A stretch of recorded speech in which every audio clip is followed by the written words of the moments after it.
Assalamualaikum warahmatullahi wabarakatuh. Bismillahirrahmanirrahim. Alhamdulillahirabbil alamin.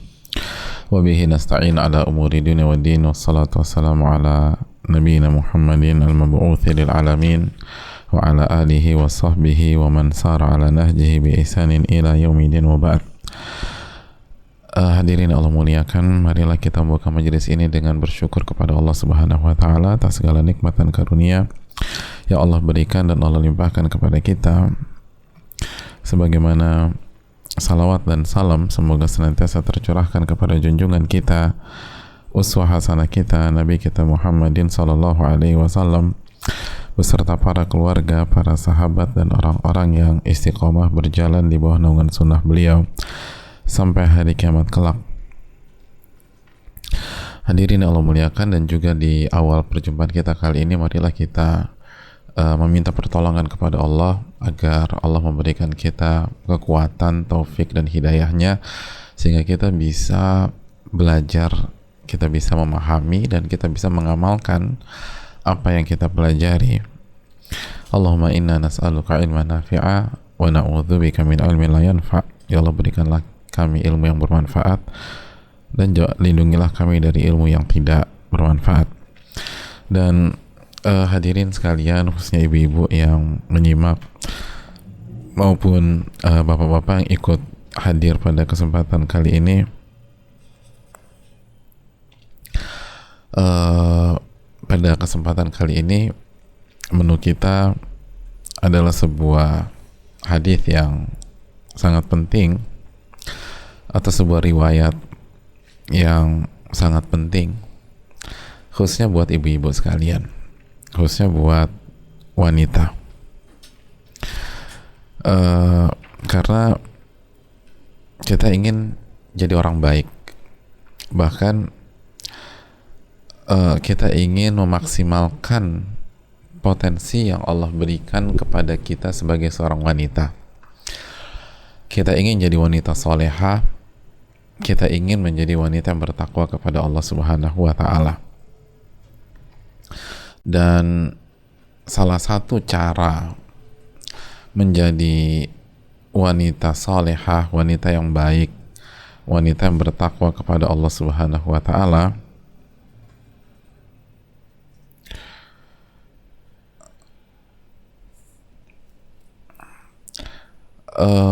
adalah dengan melihat dan mempelajari kunci sukses, karakter sukses wanita-wanita yang paling bertakwa, wanita-wanita terbaik, kan gitu ya. Jadi kalau kita ingin jago dalam dunia bisnis, salah satu yang harus kita lakukan adalah kita cek siapa pebisnis terbaik saat ini, lalu pelajari konsep hidupnya, lalu pelajari karakternya, lalu pelajari visi misinya. Jadi semua yang ada tentang mereka atau semua yang ada dalam diri mereka tuh pelajari, khususnya dalam masalah bisnis ya. Masalah keluarga urusan dia dengan keluarganya, tapi dalam masalah bisnis kita harus pelajari apa sih kunci sukses dia gitu ya. Itu harus kita lakukan setelah minta pertolongan kepada Allah Subhanahu wa ta'ala. Nah, begitu juga dengan ibu-ibu sekalian yang ingin menjadi wanita solehah, yang ingin menjadi wanita yang bertakwa kepada Allah Subhanahu wa ta'ala. Setelah ibu-ibu minta tolong, minta taufik, minta kemudahan dari Allah Subhanahu wa ta'ala, yang harus ibu-ibu lakukan adalah mencek siapa sih wanita-wanita terbaik gitu loh. Lalu apa yang membuat mereka menjadi wanita terbaik? Apa karakter mereka? Apa sifat mereka? Apa yang membuat mereka berhasil? Nah, bicara tentang wanita-wanita terbaik yang hendaknya diteladani oleh ibu-ibu sekalian, yang hendaknya dipelajari oleh ibu-ibu sekalian, dan yang hendaknya diamalkan kunci sukses mereka oleh ibu-ibu sekalian adalah wanita-wanita yang disebutkan oleh Aisyah radhiyallahu taala anha. Aisyah radhiyallahu taala anha menyampaikan hal itu dalam sebuah riwayat yang dibawakan Al-Imam Al-Bukhari dalam kitab sahihnya. Al-Imam Bukhari menyampaikan bahwa Aisyah radhiyallahu taala anha, ibunda kita, ibunda yang sangat kita cintai, itu beliau menyampaikan, ni'man nisa'u nisa'ul ansar, sebaik-baik wanita adalah wanita kaum Ansar. Sebaik-baik wanita adalah wanita kaum Ansar. Loh, kok bisa mereka itu jadi wanita terbaik? Mungkin karena hidung mereka mancung-mancung, Pak Ustadz. Nggak ada hubungannya sama hidung, Bu. Mungkin karena kulit mereka putih-putih. Kulit orang Arab kan bagus, Pak Ustadz. Enggak. Oh, mungkin karena mereka suka ke skincare kali, Pak Ustadz. Enggak. Bukan itu. Mari kita simak ucapan Aisyah radhiyallahu ta'ala anha. Lam yamna'hunnal haya'u an yatafaqqahna fid din. Rasa malu tidak pernah menghalangi mereka untuk belajar agama.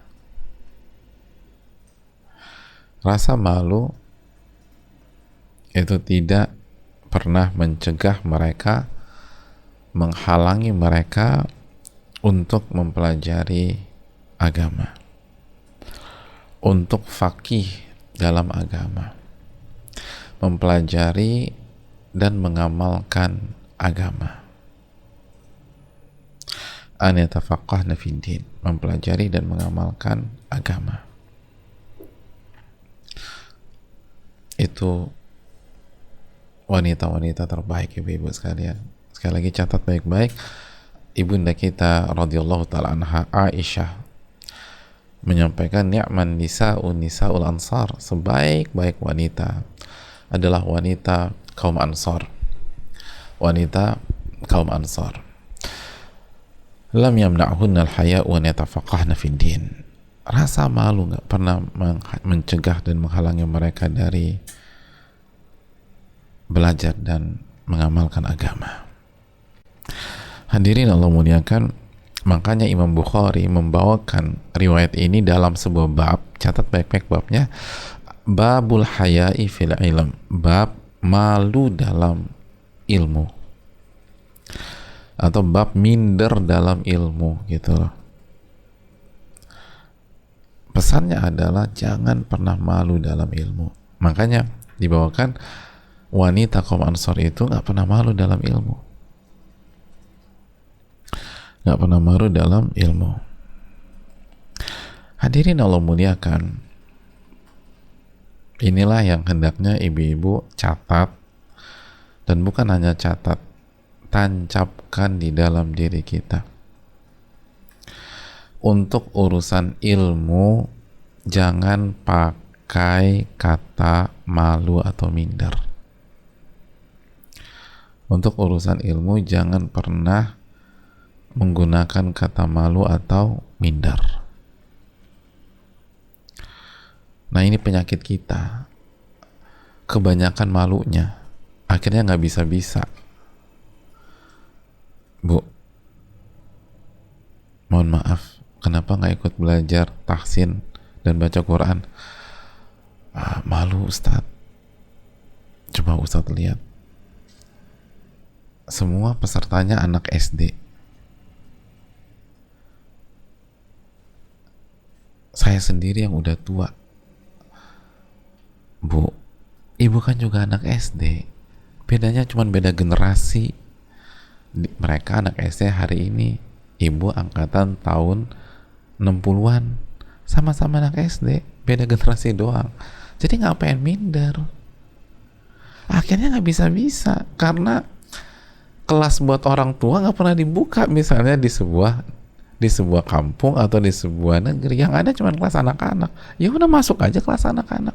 Yang penting saya mau belajar. Yang penting saya mau belajar. Itu tadi, ingat ibu-ibu sekalian, wanita-wanita terbaik itu punya semangat untuk belajar agama. Punya semangat untuk belajar agama. Itu poin besar dalam kajian kita kali ini. Ingin jadi wanita soleha, Ingin jadi wanita bertakwa, maka kuncinya adalah ilmu. Dan ingin dapat ilmu, nggak boleh malu. Nggak boleh malu, nggak boleh minder. Sekali lagi, nggak boleh malu, nggak boleh minder. Itu tipu daya syaitan agar kita nggak bisa-bisa.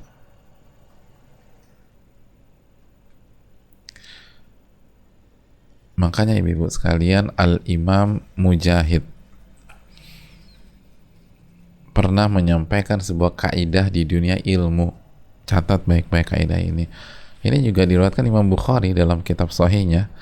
Kata Imam Mujahid, la yata'allamul ilma mustahyin wala mustakbir.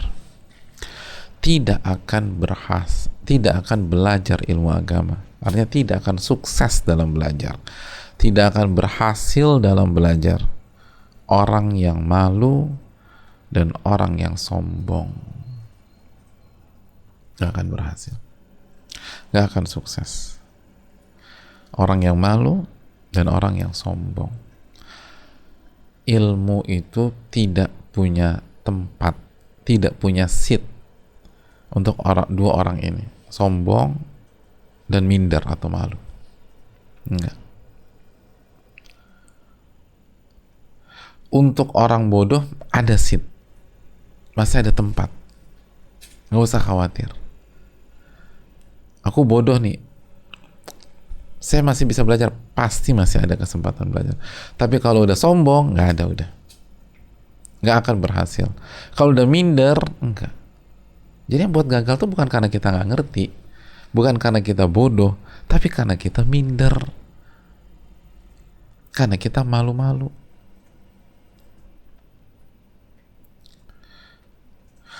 Aku kan bodoh Ustadz, jadi aku nggak berhasil. Loh, ibu-ibu sekalian, ibu-ibu gagal bukan karena ibu bodoh hari ini. Bodoh tuh masih bisa diobatin, tinggal belajar bener. Kita lihat 1 tahun ke depan apa perubahannya, kita lihat 2 tahun ke depan apa progresnya, kita lihat 3 tahun ke depan apa hasilnya. Tapi kalau ibu-ibu udah minder, maka ibu-ibu nggak akan belajar-belajar sampai 17 tahun ke depan juga gitu-gitu aja. Dan itu yang terjadi di banyak orang, nggak maju-maju. Itu yang terjadi di banyak orang, minder, malu, nggak pede.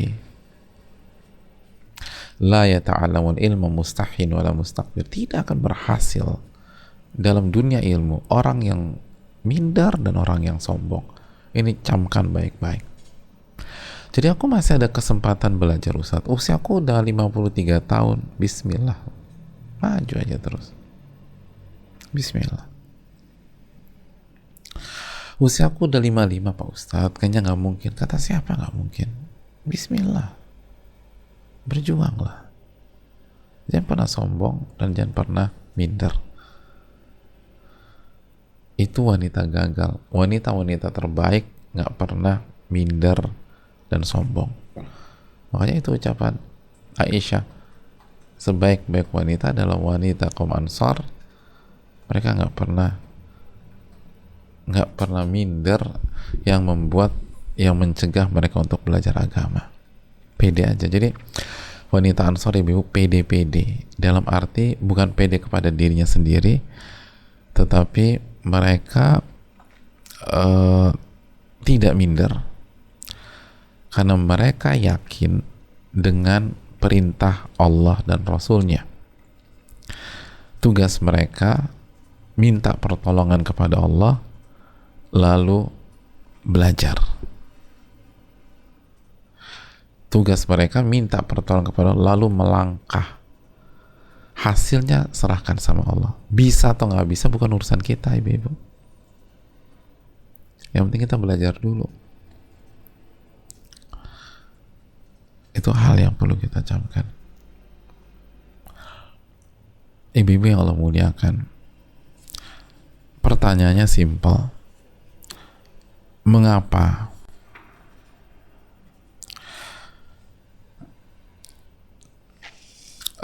wanita-wanita terbaik itu dikaitkan dengan semangat belajar? Kenapa wanita-wanita terbaik itu dikaitkan dengan semangat belajar tanpa rasa minder dan rasa sombong, sebagaimana ucapan Aisyah, ni'man nisa nisaul ansar la yamna'uhunnal haya'u an yatafaqahna fid din. Sekali lagi, kenapa wanita-wanita terbaik dikaitkan oleh Aisyah radhiyallahu taala anha dengan semangat belajar tanpa minder?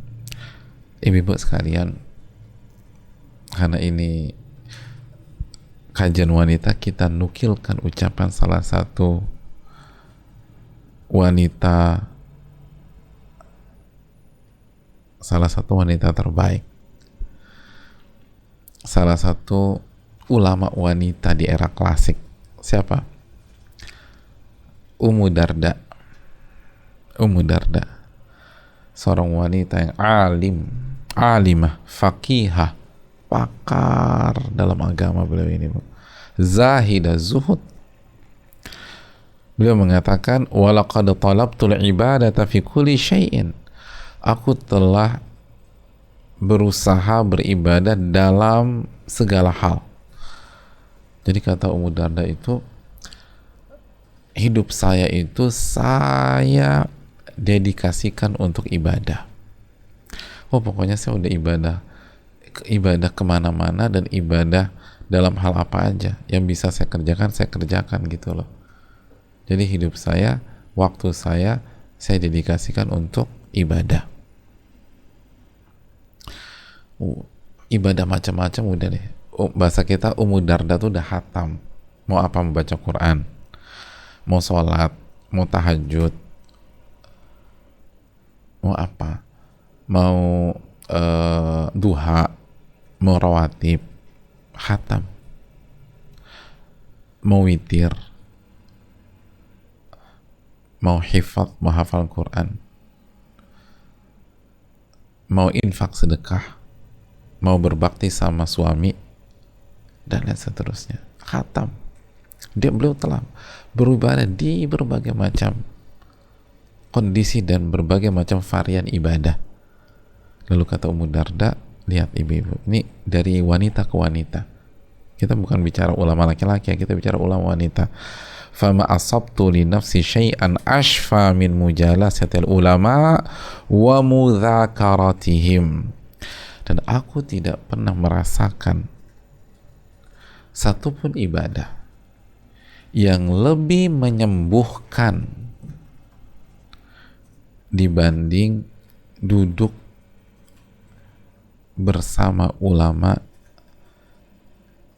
dan saling belajar dengan mereka.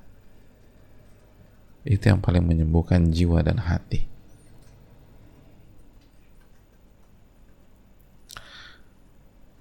Itu yang paling menyembuhkan. Ashfa min mujalasatil ulama wa mudhakaratihim. Dan ini yang menyampaikan, bukan wanita yang baru hijrah kemarin. Aku mah sukanya ibadah ini. Emang udah pernah coba yang lain? Belum sih. Ya gimana bisa membandingkan orang dia baru nyoba satu ibadah atau 2 ibadah, 3 ibadah. Ummu Darda, bahasa kita, udah khatam. Ibadah apapun beliau berusaha kerjakan, yang bisa beliau kerjakan. Dan lihat bahasa beliau, tidak ada yang lebih menyembuhkan penyakit hati, menyembuhkan jiwa,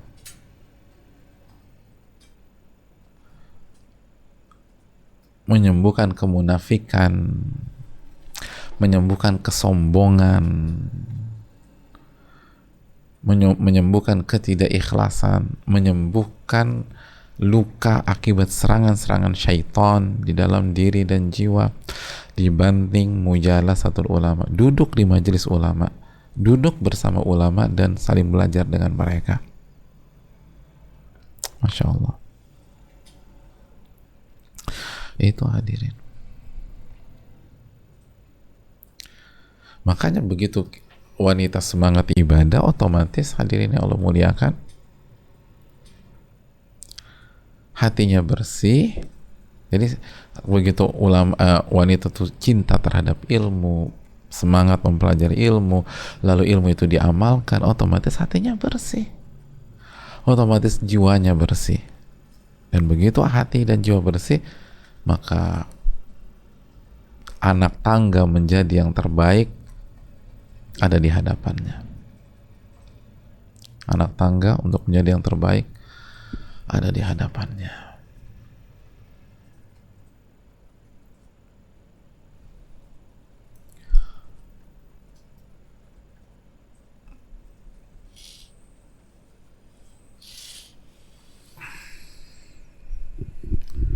Itu yang hendaknya kita camkan jamaah sekalian.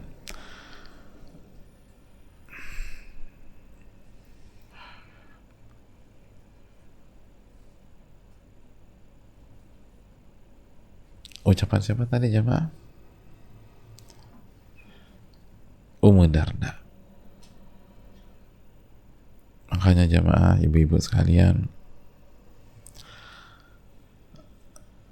jika kita ingin obati penyakit hati kita, penyakit kita sebagai wanita pasti sombong ya. Seringkali kita suka sombong, gak bersyukur. Wanita tuh seringkali gak bersyukur, kufur nikmat, angkuh,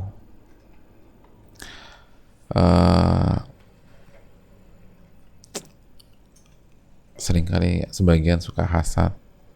Bukan berarti laki-laki enggak, laki-laki juga banyak PR, tapi karena ini majelis wanita, kita berusaha mengobati penyakit-penyakit yang berkaitan dengan ibu-ibu. Baperan ya, baperan itu. Jadi hadirin Allah muliakan, menurut wanita sendiri nggak ada yang lebih bagus daripada bersama para ulama, duduk di majelis ulama, belajar dengan mereka, belajar dengan mereka. Makanya hadirin, kalau misalnya ada ketemu ulama itu, tanya ilmu, jangan yang lain,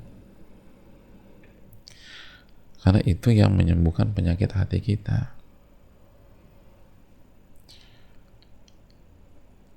Itu yang menyembuhkan penyakit hati kita.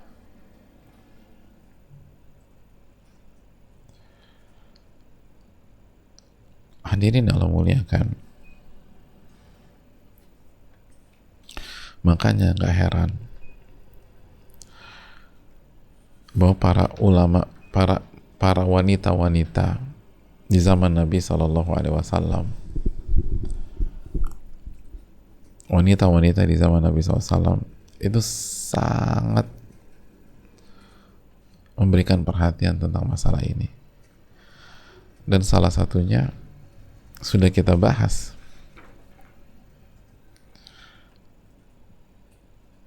ketika wanita-wanita meminta Nabi SAW diberikan waktu khusus, dan mereka beralasan, dan alasannya tuh ilmiah. Dhahaba rijalu bihadithika, ya Rasulullah, ini para laki-laki memonopoli hadith engkau, kita nggak kebagian nih. Faja'al lana min nafsika yauman, tolong kasih schedule buat kami, kasih waktu kajian buat kami sehari aja. Faqala lahun, lalu Nabi mengatakan, wajtami'na fi yaumi kada wa kada, berkumpullah kalian di hari ini dan ini, disebutkan. Nabi SAW menentukan waktunya. Itu jemaah, karena mereka tahu ini kuncinya.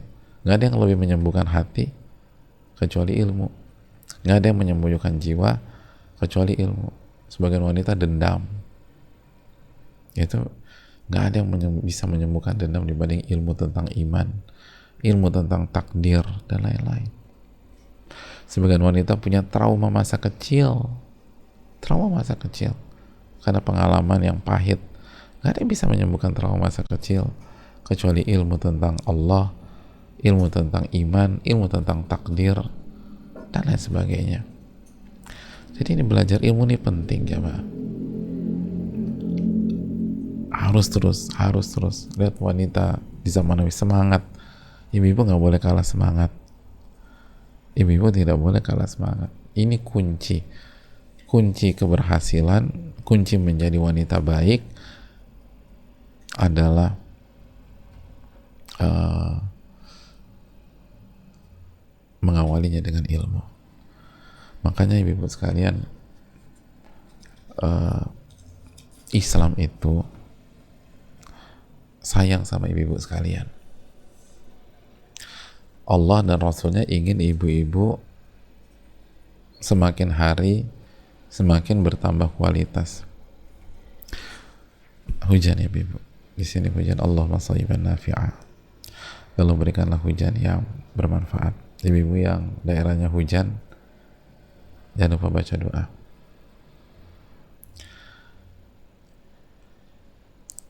Ya Allah, berikanlah hujan yang bermanfaat.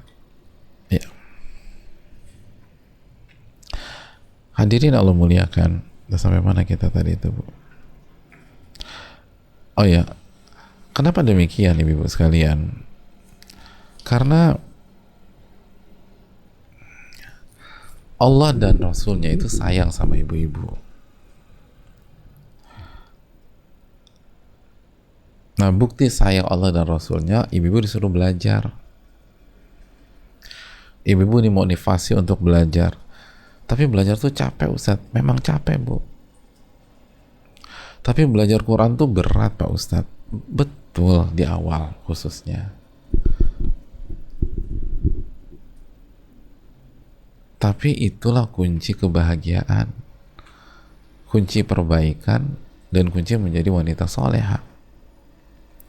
Kalau Allah dan Rasulnya nggak sayang ibu-ibu, maka Allah dan Rasulnya tidak akan mengajak ibu-ibu belajar.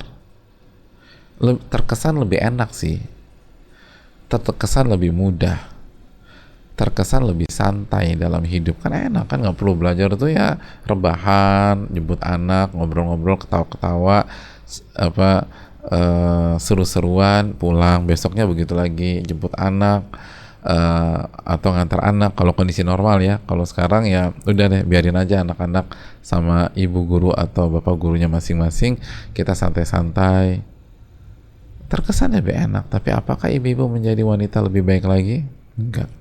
Apakah ibu-ibu sekarang jadi soleha? Enggak. Apakah ibu-ibu jadi orang bertakwa? Enggak. Enggak.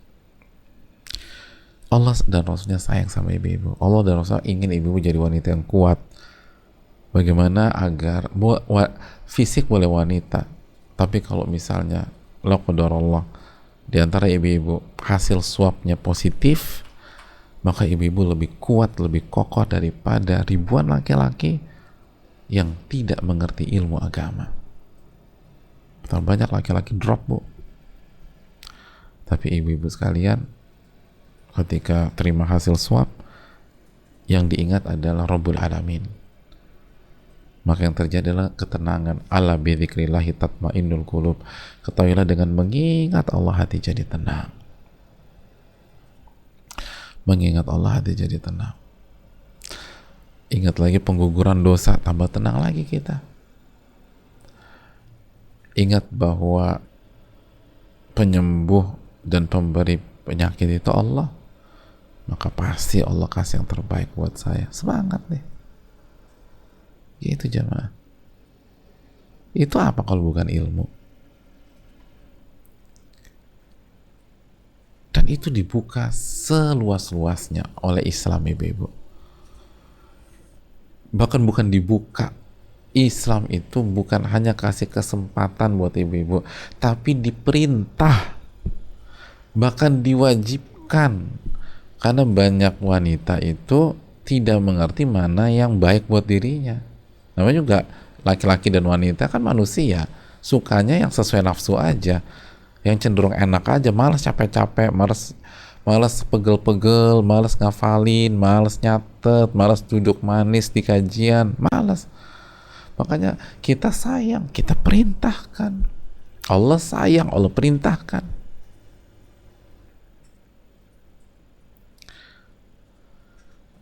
Dan diberikan kesempatan sebesar-besarnya.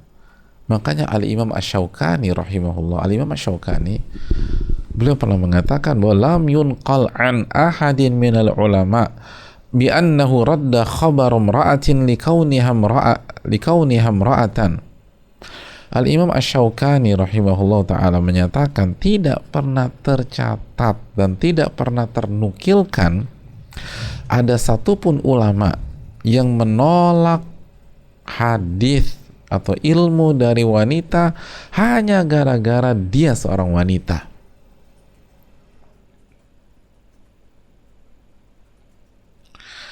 Jadi tidak ada satupun ulama yang menolak sebuah hadis, menolak sebuah hukum yang dibawa oleh wanita, yang disampaikan oleh wanita hanya gara-gara dia tuh seorang wanita. Oh, ini hadis bagus nih. Siapa yang meriwayatkan? Aisyah. Enggak, Aisyah enggak. Kenapa? Perempuan. Enggak. Nah, perempuan itu kan lu tahu sendiri gimana. Enggak ada begitu. Fakam min sunnatin qad talaqqathal ummatu bil qabul min imra'atin wahidatin minas sahabah. Ada banyak hadis, ada banyak sunnah Nabi SAW, ada banyak hukum yang diterima umat, diterima seluruh umat. Dan hadis serta sunnah itu berasal dari satu orang wanita dari sahabat Nabi Shallallahu Alaihi Wasallam. Wahada la yunkiruhu man lahu adna nasibun min ilmi sunnah.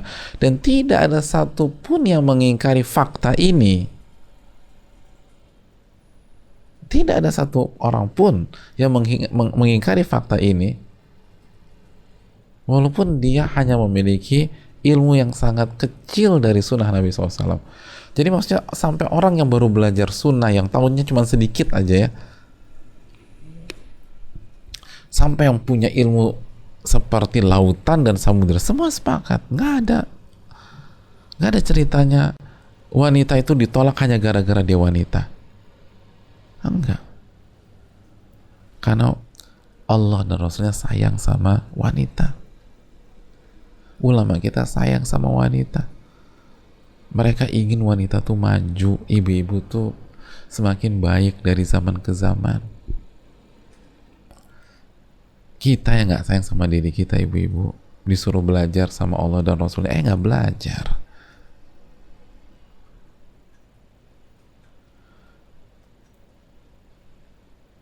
Hidupnya habis aja foya-foya tuh. Hidupnya habis belanja, tapi nggak punya value, akhirnya nggak bahagia,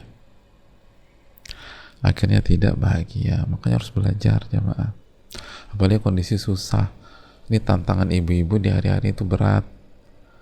Harus ngawal anak-anak yang belajar dari rumah, itu udah beratnya minta ampun. Dan semua orang rumah ngumpul seakan-akan kita sebagai ibu atau istri nggak ada nafas sama sekali. Belum lagi kalau kondisi drop, belum lagi kalau kita positif COVID misalnya. Semoga Allah memberikan kesembuhan kepada kita semua. Itu kan nggak mudah. Nah, yang bisa membuat kita bertahan hanya Allah Subhanahu wa Ta'ala. Dan Allah kasih resepnya harus dengan ilmu. Itu yang dikatakan Ummu Darda tadi, Ashfa, nggak ada yang paling menyembuhkan kecuali ilmu. Udah, duduk bersama ahli ilmu dan ulama. Allah Ta'ala bisawab. Makanya ibu-ibu sekalian, ucapan dari Aisyah radhiyallahu ta'ala anha ini bukan isapan jempol, bukan isapan jempol, tapi memang dibuktikan oleh para sahabiat, para wanita sahabat Nabi Shallallahu Alaihi Wasallam. Hadirin Allah muliakan.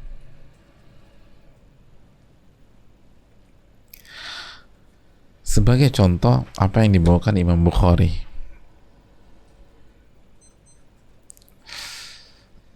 Ketika ibu-ibu yang Allah muliakan, ketika pada saat itu Ummu Sulaim, salah satu sahabiat Ummu Sulaim, itu datang ke Rasul Sallallahu Alaihi Wasallam. Ummu Sulaim datang ke Rasul Sallallahu Alaihi Wasallam. Lalu begitu bertemu dengan Nabi kita SAW, Ummu Sulaim berkata, Ya Rasulullah, wahai Rasulullah, Inna Allah la yastahyi minal haqq. Lihat, perhatikan bagaimana seorang wanita di zaman Nabi SAW berbicara. Elegan dan tahu bagaimana cara bicara. Tahu cara menyampaikan hal yang sensitif. Mari kita simak.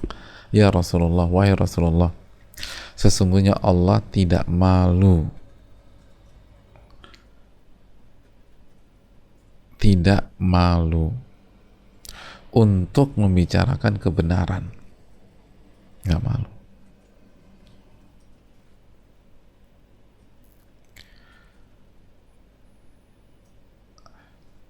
Fahal 'alal mar'ati min guslin idza ihtalamat. Maka apakah seorang wanita wajib mandi janabah, maksudnya mandi junub, jika ia bermimpi basah? Jika ia bermimpi basah.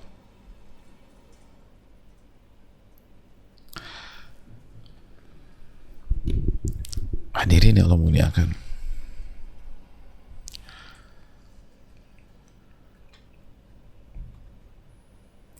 sensitif nggak pertanyaannya?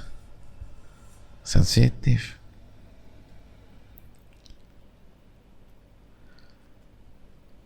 Tapi apakah Ummu Sulaim malu menanyakan kepada Nabi SAW? Enggak. Dan cara penyampainya sangat elegan. Ya Rasulullah, Allah kan nggak pernah malu ya terhadap kebenaran. Nah, apakah wanita wajib mandi janabah jika mimpi basah? Hadirin yang Allah muliakan, apa jawab Nabi SAW? Qala Nabi sallallahu alaihi wasallam, idza ra'atil ma', jika ia melihat air, jika ia melihat air. Sengaja saya terjemahkan letterlock agar kita semua belajar bagaimana ketinggian bahasa Nabi kita sallallahu alaihi wasallam. Bagaimana keindahan bahasa Nabi sallallahu alaihi wasallam. Pertanyaannya apa? Apakah wanita wajib mandi jika mimpi basah? Lalu Nabi SAW mengatakan, jika ia melihat air.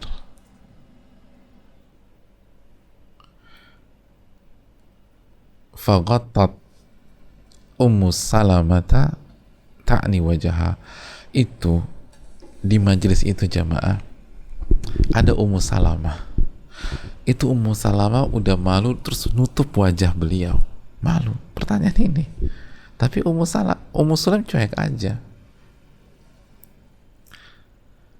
Kembali ke jawaban Nabi. Apa jawaban Nabi SAW? Jika melihat air. Apa maksud melihat air?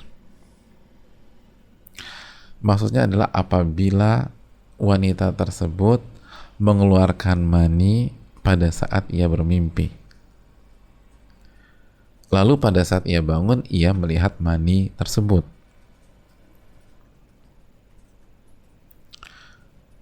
Tapi itulah Nabi kita sallallahu alaihi wasallam, ibu-ibu sekalian, sangat sopan, sangat santun, sangat elegan bahasanya, sangat tinggi tutur kata beliau, sangat enak untuk didengar,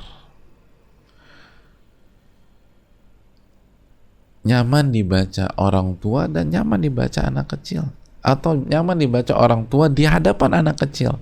Padahal tuh anak kecil nggak ngerti gitu. Tadi apa sih mah maksud Nabi kita SAW?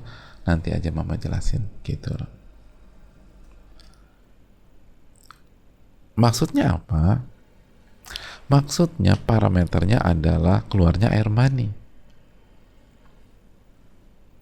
Bukan apa yang dilihat di mimpi tersebut. Artinya,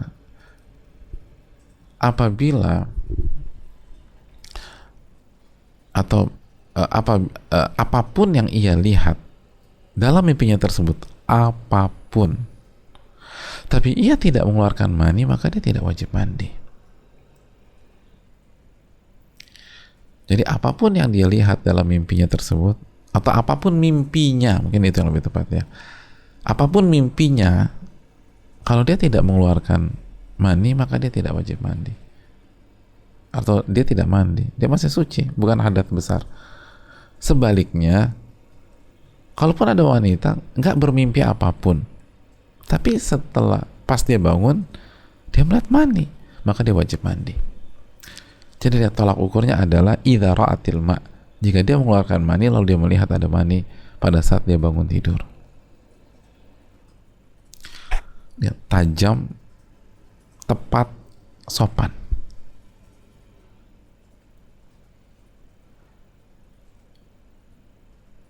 Dan Ummu Salamah malu.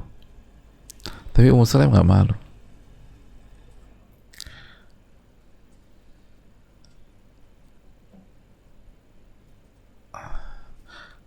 Ditanya lagi sama Ummu Sulaim, jamaah.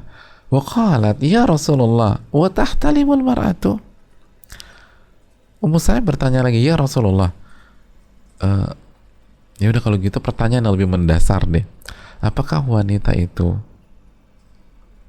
mengalami mimpi basah? Jadi apakah wanita itu mengalami mimpi basah? Kata Nabi SAW, na'am, taribat yaminuka fabima yushbihu hawaladuha. Kata Nabi SAW, ya iyalah. Lalu bagaimana caranya anak itu mirip sama ibunya, gitu loh.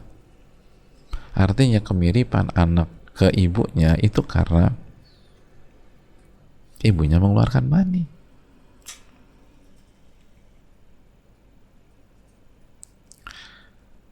Itu poin jamaah sekalian.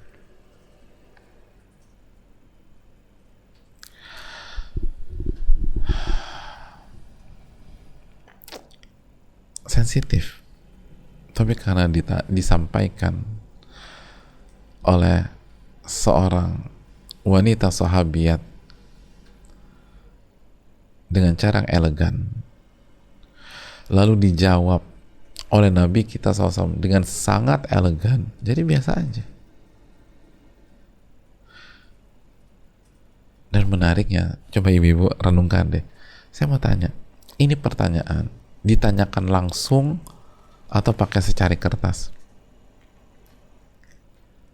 Langsung loh. Nanya pertanyaan sesensitif ini itu langsung. Kalau ibu-ibu kan sekarang banyaknya pakai kertas, ini langsung. Dan di majelis ada orang-orang, ada Ummu Sulaim, ada Ummu Salamah, ada Aisyah. Tapi begitulah, makanya nggak heran Aisyah memuji kaum Ansor kan. Sebaik-baik wanita, wanita kaum Ansor.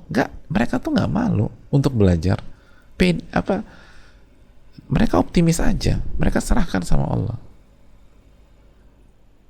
Mereka percaya sama Allah.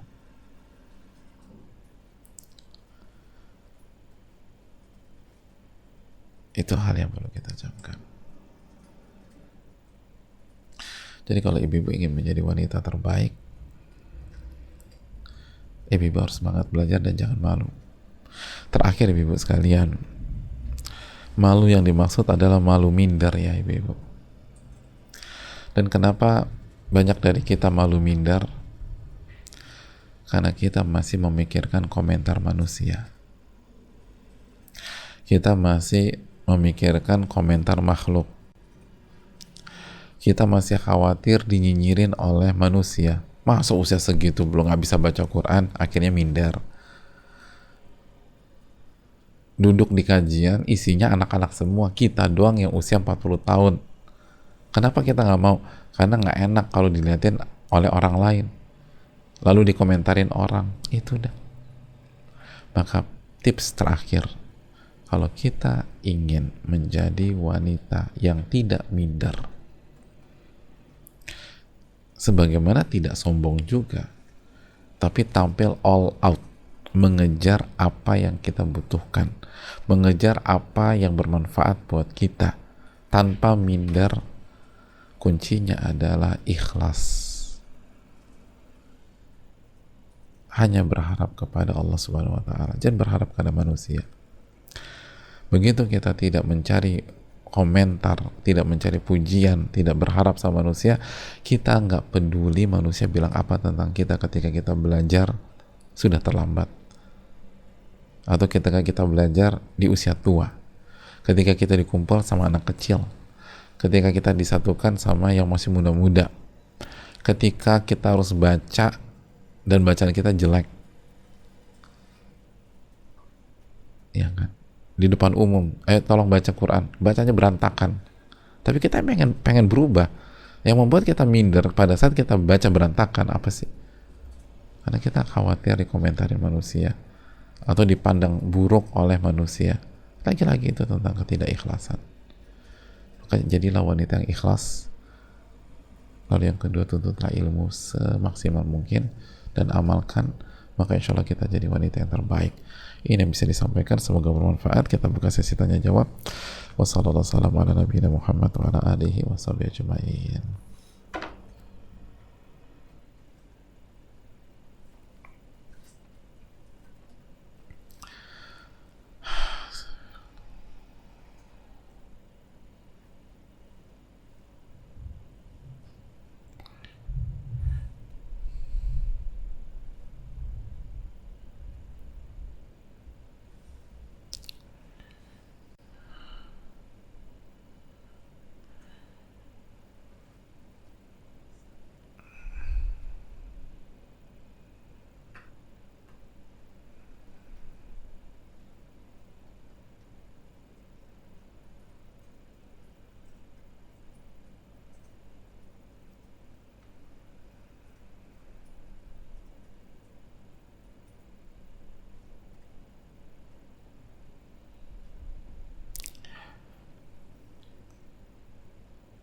Ya, kita buka sesi tanya jawab.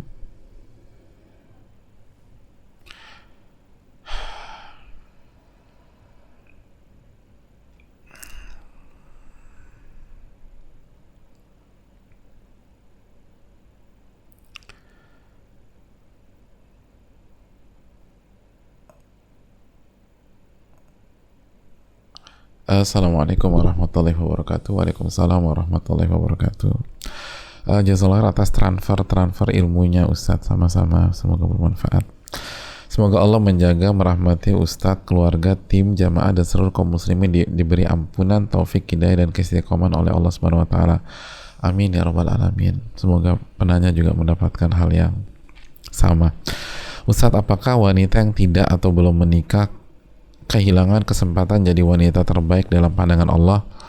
Karena saya pernah dengar banyak ustadz-ustadz membahas soal wanita terbaik adalah seluruhnya berurusan dengan hak suami, yang senang bila suami melihatnya, yang taat sama suami dan tidak menyelisihinya. Lalu bagaimana posisi wanita yang usianya di atas 35 sampai 40 tahun yang tidak punya suami atau belum pernah menikah? Apakah mereka kehilangan kesempatan itu, Ustadz? Jazakallah khair, Ustadz. Assalamualaikum warahmatullahi wabarakatuh. Waalaikumsalam warahmatullahi wabarakatuh. Hadirin yang muliakan, yang pertama tidak tepat ya apabila kesimpulannya bahwa wanita terbaik seluruhnya berurusan dengan hak suami. Nggak tepat. Buktinya hadis ini. Aisyah sendiri yang mengatakan apa? Ni'man nisaul ansar. Bisa diperlihatkan lagi. Ni'man nisaul ansar. Sebaik-baik wanita adalah wanita kaum Ansar. Kenapa? Karena mereka tidak malu untuk belajar agama. Dan kalau kita punya karakter ini, insya Allah kita jadi wanita terbaik juga kan. Kalau kita semangat belajar agama tanpa rasa minder dan sombong, insya Allah kita jadi wanita terbaik juga. Nggak ada kaitannya dengan suami ini. Terus yang kedua, wanita terbaik Maryam bintu Imran. Maryam menjadi wanita terbaik tanpa suami. Beliau nggak punya suami. Maryam nggak punya suami, jemaah. Jadi nggak betul, banyak banyak kriteria berkaitan dengan suami, tapi seluruhnya tidak, seluruhnya tidak. Terus yang berikutnya, bagaimana bagi wanita yang belum bersuami atau dalam kondisi single, atau belum pernah atau sudah pernah tapi sekarang dalam kondisi single? Apakah kehilangan kesempatan? Enggak. Karena asal tadi jawaban pertama, ada kriteria yang tidak berkaitan dengan suami. Maryam tidak punya suami. Dan yang ketiga, kalau kita belum punya suami saat ini, kan belum tentu kita akan meninggal dalam kondisi single. Bisa jadi kita menikah tahun depan. Bisa jadi kita menikah, insya Allah kita menikah 2 tahun lagi. Insya Allah kita menikah 3 tahun lagi. Insya Allah bisa jadi kita menikah 4 tahun lagi. Bisa jadi insya Allah kita menikah 5 tahun lagi.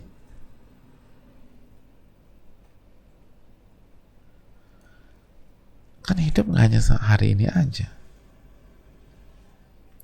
Oleh karena itu hadirin Allah muliakan, kenapa kita tidak jadikan fase di mana kita single sebagai fase mempersiapkan diri dan bekal menjadi seorang istri, jika nanti Allah takdirkan kita menjadi seorang istri. Jangan baru buka-buka buku ketika udah mau nikah, seringkali terlambat dan gak maksimal. Mumpung sekarang belum ada siapa-siapa, kita lebih jernih gitu loh, lebih ikhlas juga persiapannya, karena belum ada sosok, belum ada kejelasan, jadi lebih ikhlas. Semoga lebih berkah ilmunya. Jamaah sekalian, sekali lagi, Khadijah itu dapat Nabi SAW di usia berapa? Usia 40 kan. Jadi buat apa kita pesimis dan putus asa?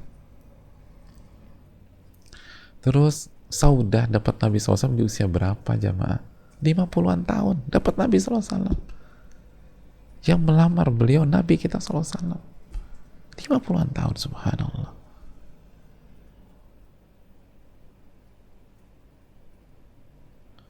Ini yang perlu kita camkan.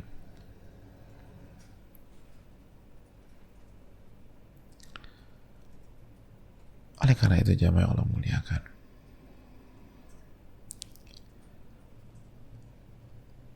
ini waktu persiapan.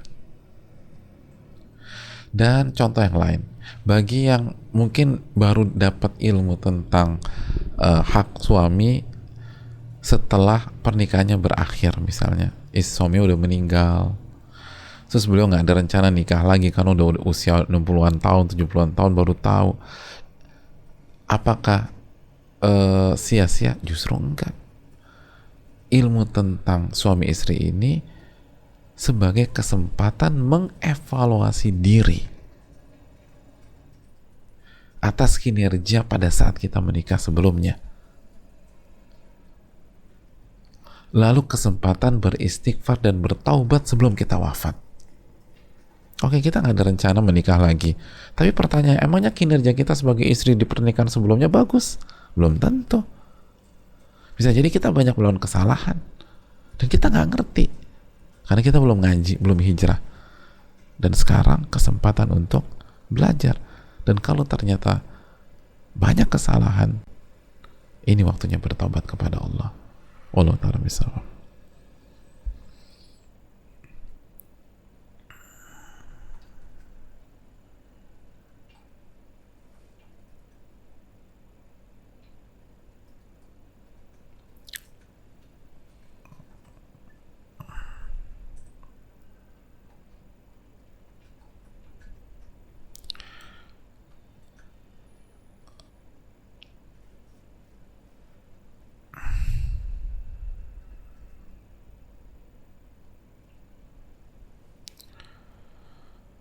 Assalamualaikum warahmatullahi wabarakatuh. Pak Ustadz, waalaikumsalam warahmatullahi wabarakatuh.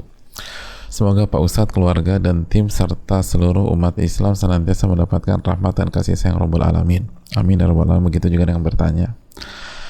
Pak Ustadz, saya dengan kemampuan saya yang terbatas membaca buku Sahih Fikih Wanita karya Syekh Muhammad bin Shalih Al Utsaimin. Setahu saya belum nggak punya buku dengan judul itu deh.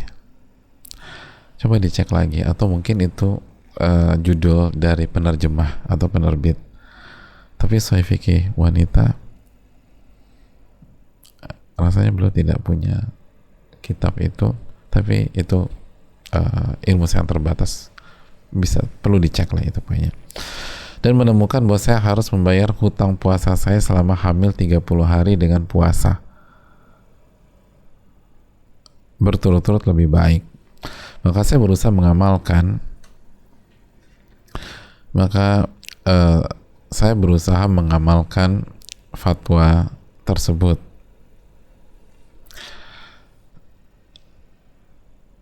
Tunggu sebentar jemaah.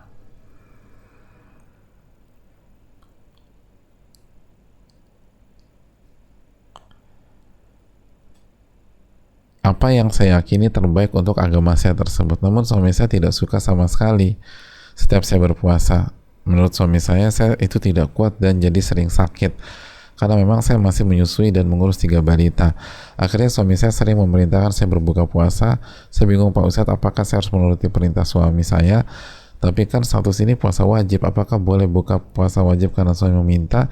Mohon nasihatnya Pak Ustadz. Jazakallahu khair ilmu dan waktunya. Terima kasih atas pertanyaannya.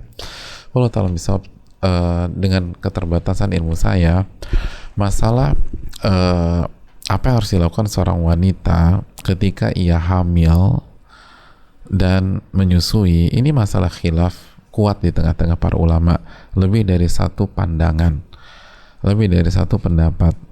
Dan kalau saya ditanya dengan keterbatasan ilmu saya, yang pertama kita harus dudukkan dulu khilafnya di mana.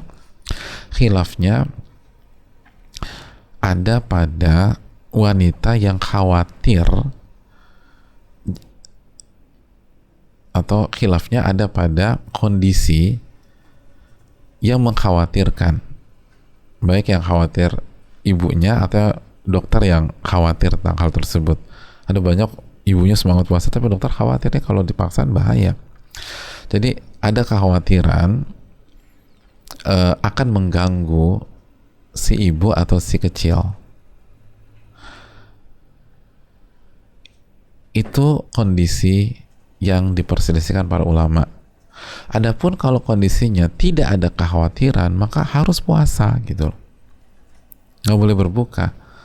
Makanya kan riwayat Abdullah bin Abbasnya kan idza khafata, jika khawatir, jika ada kekhawatiran. Ada orang tuh pas hamil atau pas menyusui nggak ada khawatir macam-macam, aman aja, aman. Maka harus puasa, hukum asalnya kembali, karena itu rukhsah bagi orang yang khawatir. Nah kalau khawatir, maka wallahu ta'ala bisawab, itu perselisihannya. Nah terjadi khilaf para ulama. Ada yang mengatakan fidyah saja, ada yang harus mengqadha, ada yang dikombin dengan kondisi yang dibahas dalam ilmu fikih. Wallahu ta'ala, kalau saya ditanya dengan keterbatasan ilmu saya lebih cenderung ke pandangan ulama yang mengatakan jika wanita hamil itu ada kekhawatiran lalu berbuka, maka ia cukup bayar fidyah, sebagaimana riwayat Abdullah bin Abbas radhiyallahu ta'ala anhuma.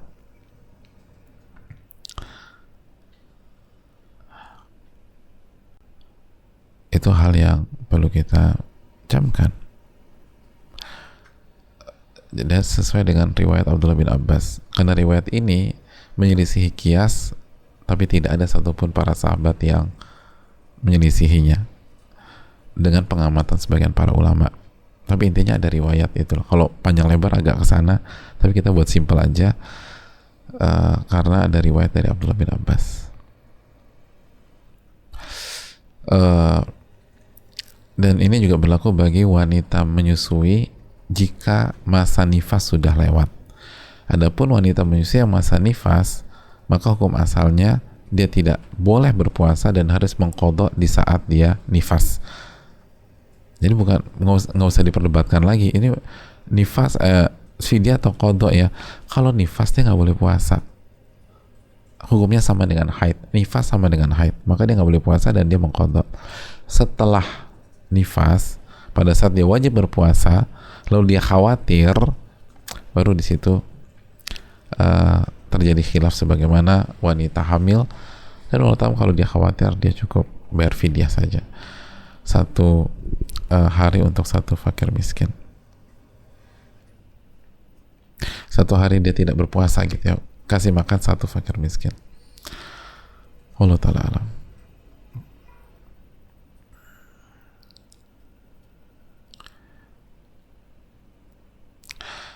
Assalamualaikum warahmatullahi wabarakatuh. Waalaikumsalam warahmatullahi wabarakatuh. Semoga Ustadz, keluarga, kru, dan seluruh umat Islam selalu dirahmati oleh Allah. Amin ya rabbal alamin. Afwan Ustadz, izin bertanya. Ustadz, saya ini mudi dan susah sekali menahan amarah. Tidak bisa meluapkan emosi saya, namun jadinya saya dongkol dan sering mengumpat dalam hati. Bahkan setelahnya saya menangis karena kesal dan karena kecewa dengan diri sendiri, karena tidak bisa mengendalikan diri walaupun marah dalam hati. Kenapa saya menyadari bahwa yang saya lakukan salah setelah saya marah-marah dalam hati? Saya sering sekali mencari ayat Al-Quran untuk penawar, namun itu bertahan beberapa hari. Kemudian saya futur lagi dan seperti itu lagi. Ustadz, mohon doa dari Ustadz, nasihat, dalil yang bisa saya jadikan moto hidup saya supaya tidak mudah futur dan berserah diri pada Allah. Jazakallah khair Ustadz, barakallahu fiik wa iyyaki wa fiki barakallah. Hadirin Allah muliakan, solusinya adalah, jadi gini loh jamaah, khususnya ibu-ibu sekalian, kalau kita merasa kita sulit mengendalikan hati kita ajak hati kita ke kanan, dia ke kiri. Kita ajak hati kita ke kiri, dia ke kanan. Maka evaluasi komitmen kita dalam istijabah. Istijabah itu menyambut seruan Allah. Allah berfirman dalam surat Al-Anfal ayat 24, Ya ayyuhalladzina amanu stajibu lillahi walir rasul idza da'akum lima yuhyikum wa'lamu annallaha yaqulu bainal mar'i wa qalbih. Surat Al-Anfal ayat 24 ini Allah berfirman yang artinya, wahai orang-orang beriman, sambutlah seruan Allah dan Rasulnya. Sambutlah seruan Allah dan Rasulnya. Jika Allah dan Rasulnya, atau jika Rasul mengajak kalian ke agama yang akan menghidupkan kalian, dan ketahuilah, ingat, ketahuilah, Allah mampu memisahkan antara kalian dan hati kalian. Apa maksudnya? Penggalan pertama ini perintah menyambut seruan Allah. Jadi kalau Allah perintah, sambut. Allah suruh kerjakan, Allah larang tinggalkan. Pokoknya sambut. Nah, kalau kalian tidak menyambut, maka ingat loh, Allah itu punya kemampuan memisahkan antara kalian dan hati kalian. Maksudnya apa? Kalian tidak bisa mengontrol hati kalian. Kalian tidak bisa mengatur hati kalian. Kalian ingin hati kalian ke kanan, dia ke kiri. Kita ingin ke kiri, dia ke kanan. Kita ingin memaafkan, dia dendam. Kita ingin tenang, dia paranoid. Kita ingin dia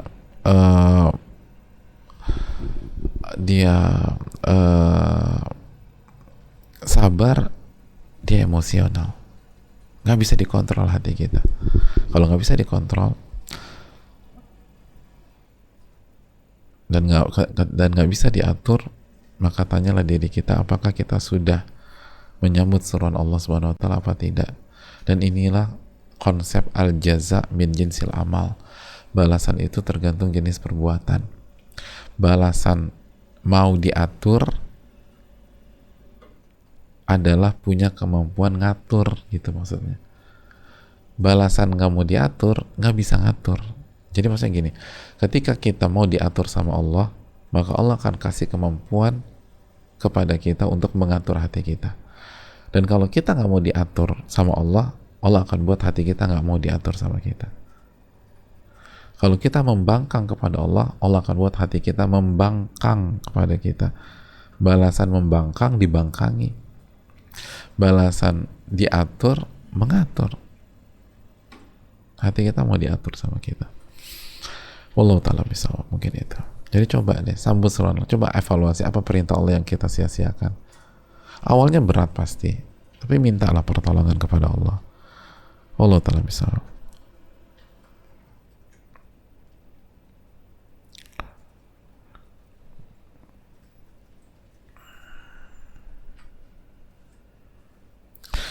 Bismillah, semoga Ustadz dan seluruh tim diberi kesehatan dan keistiqomahan oleh Allah Subhanahu wa taala. Amin ya rabbal alamin.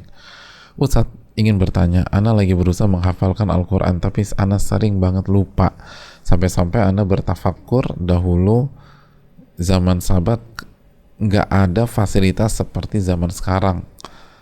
Yang ada murattal Quran, ada TV, ada speaker, dan lain-lain. Tapi mereka para sahabat kuat sekali hafalannya.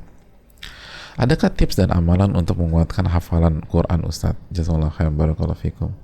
Ya, terima kasih atas pertanyaan. Ibu-ibu, memang di zaman sahabat nggak ada murattal, nggak ada TV. Tapi bukankah di zaman sahabat fasilitas maksiat sangat minim, nggak seperti sekarang? Media bermaksiat di zaman sahabat sangat minim, nggak seperti sekarang. Oleh karena itu, ibu-ibu sekalian, kalau ingin menjadi penghafal Quran sejati, menjadi ahlul Quran, yang pertama jujurlah kepada Allah. Jujur. Intas dukillah yasduka. Jika Anda jujur, Allah akan wujudkan cita-cita Anda. Jaga keikhlasan. Jaga keikhlasan. Jujur sama Allah. Lalu yang kedua, ibu-ibu sekalian, jaga maksiat. Jaga diri dari maksiat. Imam Syafi'i itu pernah ngeluh sama Imam Waqi'. Kata Imam Syafi'i, syakautu ila waqi'in su'a hifdhi. Aku pernah curhat sama Imam Waqi' tentang hafalanku yang tiba-tiba memburuk. Fa'arsyadani ila tarkil ma'asi. Maka Imam Waqi' menasihati aku untuk menghindari maksiat. Untuk menghindari maksiat. Untuk menghindari maksiat. Lalu beliau mengatakan bahwa ketahuilah bahwa ilmu itu cahaya. Wa nurullahi la yu'ta li'asi. Dan cahaya Allah tidak Allah berikan kepada pelaku maksiat. Ilmu itu cahaya. Dan cahaya Allah tidak Allah berikan kepada pelaku maksiat. Jadi jaga diri kita dari maksiat. Yang terakhir, jangan berorientasi hasil. Menjadi penghafal Quran itu perjuangan seumur hidup.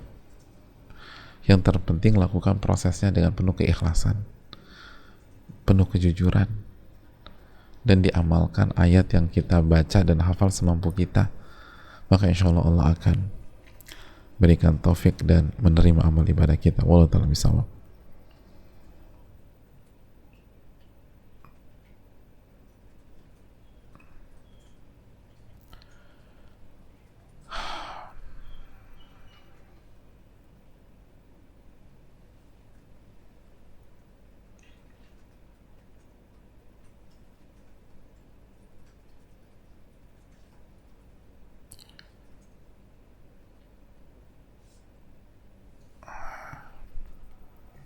Assalamualaikum warahmatullahi wabarakatuh. Waalaikumsalam warahmatullahi wabarakatuh.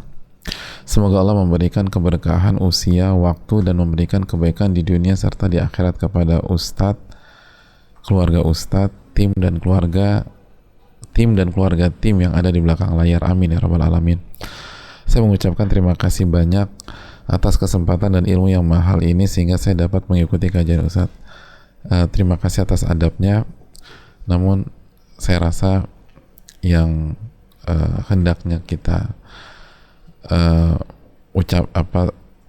pihak yang kita tuju harusnya Allah Subhanahu wa taala, bukan diri saya. Kita bisa dapat ilmu itu karena taufik dan hidayah dari Allah Subhanahu wa taala. Ustadz, tahun ini adalah tahun terbaik sepanjang hidup saya. Tahun ini adalah tahun terbaik sepanjang hidup saya. Tahun di mana saya sangat menikmati setiap detik dan menitnya. Tahun di mana doa-doa saya diijabah. Selama 8 tahun saya menunggu. Subhanallah, 8 tahun. menunggu.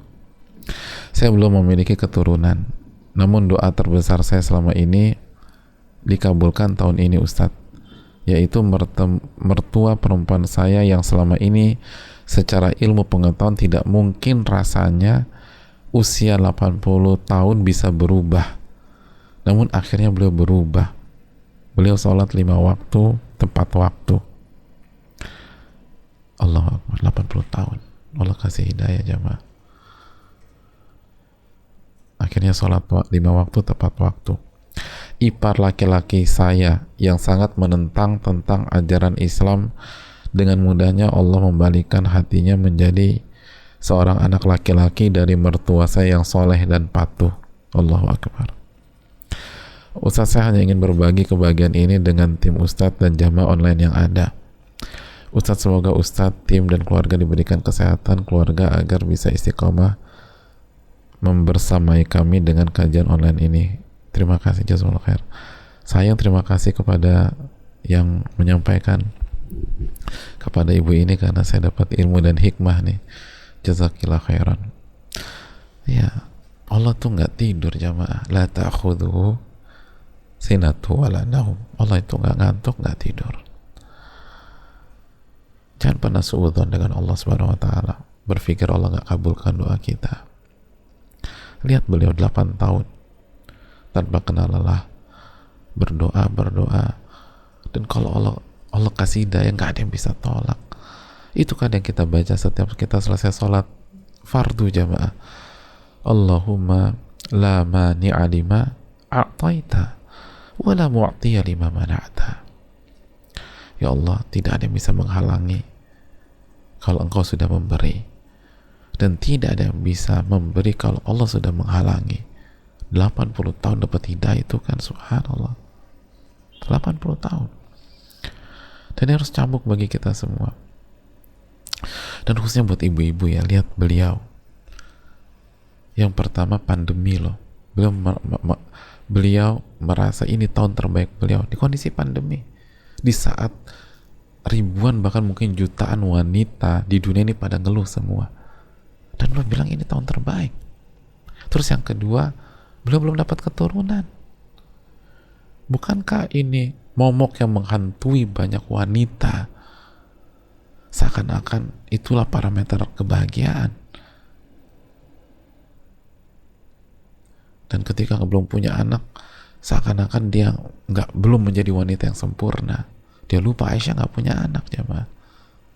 Ini buktinya. Ini waktu musim terbaik atau tahun terbaik. Ketika pandemi justru, dan ketika belum punya anak. Ini menunjukkan bahwa kebahagiaan bukan anak. Walaupun anak itu penting, kebahagiaan itu hidayah jemaah. Kebahagiaan itu istijabah, menyambut seruan Allah. Kebahagiaan itu beribadah. Kebahagiaan itu berzikir kepada Allah. Ala bidzikrillahi tatmainnul qulub. Ketahuilah dengan berzikir kepada Allah hati jadi tenang. Dan kebahagiaan itu ketika hati kita sebagai wanita bersih. Susah loh bersih dengan mertua yang tidak ideal. Kalau mertua kita ideal gampang. Ini kan nggak ideal berarti. Sampai beliau harus doa 8 tahun. Akhirnya mertuanya mau sholat, berarti kan sebelumnya nggak sholat mungkin, atau sholatnya bolong-bolong. Intinya nggak ideal. Ipar yang menentang, nggak mudah loh ngadepin ipar yang menentang. Tapi sabar. 8 tahun jamaah, 8 tahun. 8 tahun. Itu pasti manis, itu luar biasa. Itu